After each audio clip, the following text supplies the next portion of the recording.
बागेश्वर धाम महाराज धीरेन्द्र शास्त्री और प्रीतम सिंह लोधी के बीच सुलह। सूत्रों के हवाले से बड़ी खबर। प्रीतम सिंह लोधी और बागेश्वर धाम के महाराज धीरेन्द्र शास्त्री के बीच सुलह की खबर आ रही है। बीते कई दिनों से प्रीतम सिंह लोधी और बागेश्वर धाम महाराज धीरेन्द्र शास्त्री के बीच जुबानी जंग चल रही थी, एक दूसरे पर बार पलटवार कर रहे थे। इसी बीच बड़ी खबर आ रही है कि धीरेन्द्र शास्त्री और प्रीतम सिंह लोधी के बीच सुलह हो गई है। इस सूत्रों के हवाले से बड़ी खबर है। बीजेपी से निष्कासित प्रीतम लोधी और बागेश्वर धाम के आचार्य धीरेन्द्र कृष्ण शास्त्री के बीच कई दिनों से जुबानी जंग चल रही थी, एक दूसरे पर बार पलटवार कर रहे थे।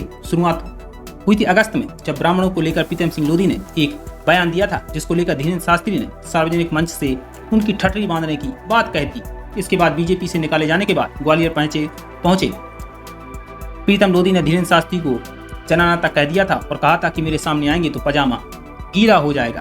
इस मामले को लेकर संत समाज लोधी से सख्त नाराज चल रहे थे। इसी बीच सूत्रों के हवाले से खबर आ रही है कि अब धीरेन्द्र शास्त्री और बागेश्वर धाम के महाराज धीरेन्द्र शास्त्री के बीच सुलह हो चुकी है।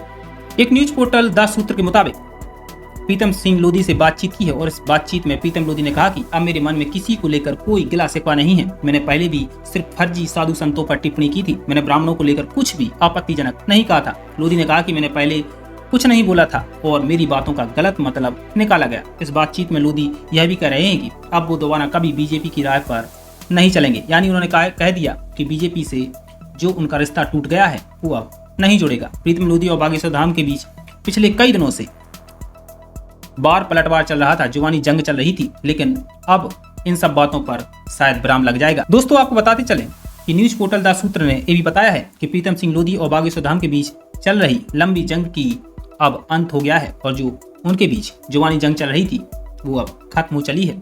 बागेश्वर धाम के विश्वास पात्र ने आचार्य धीरेन्द्र शास्त्री की तरफ से इसकी पुष्टि की है। हालांकि कथावाचक धीरेन्द्र ने मीडिया के सामने कुछ भी कहने से इनकार किया, लेकिन उनका कहना है कि जिस तरह से लोधी ने प्रेस कॉन्फ्रेंस में उनका अपमान किया, उसी तरह से सामूहिक माफी मांगे, सार्वजनिक माफी मांगे। बहरहाल पिछले कई दिनों से प्रीतम सिंह लोधी और बागेश्वर धाम के महाराज धीरेन्द्र शास्त्री के बीच बार पलटवार हो रहे थे। धीरेन्द्र शास्त्री भी उनकी ठटरी बांधने की बात कह रहे थे, तो प्रीतम सिंह लोधी भी कह रहे थे कि सामने आएंगे तो उनका पैजामा गीला हो जाएगा। लेकिन लगता है कि अब इन सब बातों पर विराम लग जाएगा और इस लड़ाई का अंत भी हो जाएगा। बहरहाल अभी के लिए इतना ही। देश और दुनिया की तमाम खबरों के लिए बने रहिए इंडिया स्पेशल के साथ।